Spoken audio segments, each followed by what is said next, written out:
तर शिंदे गटाचे तब्बल 22 आमदार नाराज असून ते भाजपमध्ये जाणार असा दावा ठाकरे गटाने केलाय। मुख्यमंत्री शिंदेंसह भाजपवर टीका करताना सामनातून जोरदार समाचार घेण्यात आलाय। पाहूया।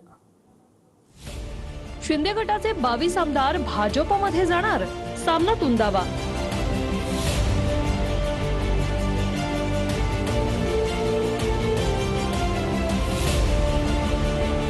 मुख्यमंत्र्यांची वर्दी लवकरच उतरणार, शिंदेंवर टीका।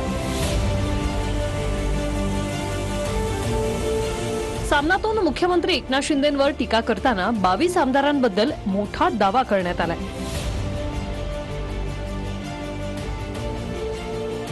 शिंदे गटातील 40 आमदारांपैकी 22 आमदार नाराज असून ते भाजपमध्ये जातील आणि शिंदे यांचा रामदास आठवले होईल अशी बोचरी टीका सामनातून करण्यात आली।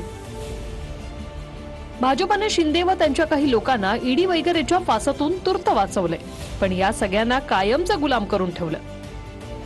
मुख्यमंत्री शिंदे ही भाजपने केलेली तात्पुरती व्यवस्था आहे। त्यांची मुख्यमंत्री पदाची वर्दी कधीही उतरवली जाईल हे आता सगळ्यांना समजून चुकलंय।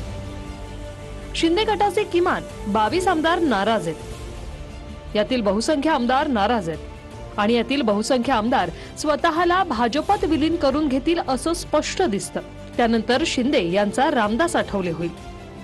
हिंगिरी लाल के स्वप्न कधी ते पुरे होत नाही आणि हे जे आहे गणपती महाराजाला पाण्यामध्ये डुबून बसलेले आहे।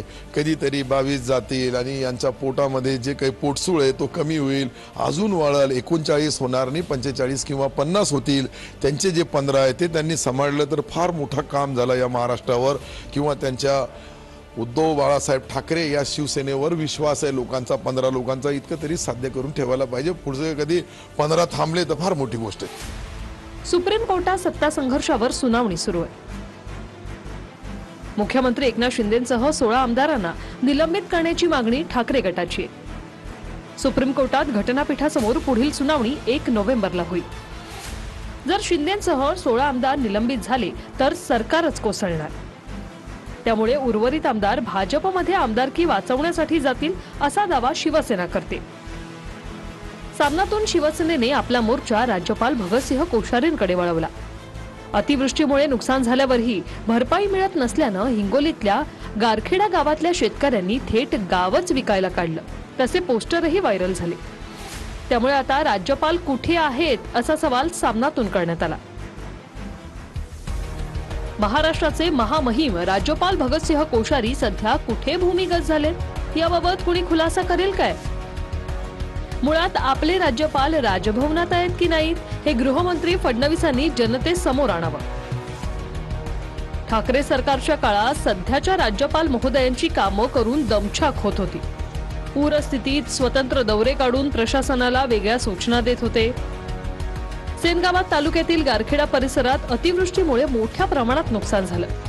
त्यामुळे शेतकरी अडचणीत असून ग्रामस्थांनी चक्क पत्र पाठवून आपलं गावच विक्रीला काढलंय। ही तर सुरुवात आहे। मुंबई क्रिकेट असोसिएशन शेतकऱ्यांचं गाव विकत घेईल काय?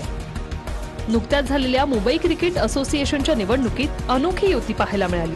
शरद पवार आणि आशिष शेलारांच्या पॅनलनं बाजीही मारली, त्यावरून चिमटे काढण्यात आले। शेतकरी अडचणीत आहे, पण सर्वपक्षीय शेतकरी राजकारणी मुंबई क्रिकेट संघटनेच्या निवडणुकीसाठी एकत्र आले आणि त्यांनी वानखेडेच्या मैदानावर स्नेहभोजन केलं। राजकारणात खेळ व त्यात फिक्सिंग आल्यावर खेळात राजकारण आलं म्हणून दोष का द्यायचा? अनेक प्रसंगी आहेत आणि तिचं कधी राजकारण आणत नाही। मी देशाचा अध्यक्ष आणि हे सगळे राज्याचे अध्यक्ष आम्ही एकत्रित काम केलं, कधी लोकांना लक्षात सुधारलं नाही। यावेळेस त्याची चर्चा सुरू झाली। तात्पर्य एकच आहे की या ठिकाणी राजकारण आणायचं नाही। सामनातून शिंदे असो की मग भाजप कायमच टीका होते, पण यावेळी MCA निवडणुकीवरून चिमटा पवारांनाही काढण्यात आलाय आणि 22 आमदारांवरून शिंदे गटात चलबिचल निर्माण करण्याचा प्रयत्न केलाय। Bureau report, TV9 Marathi.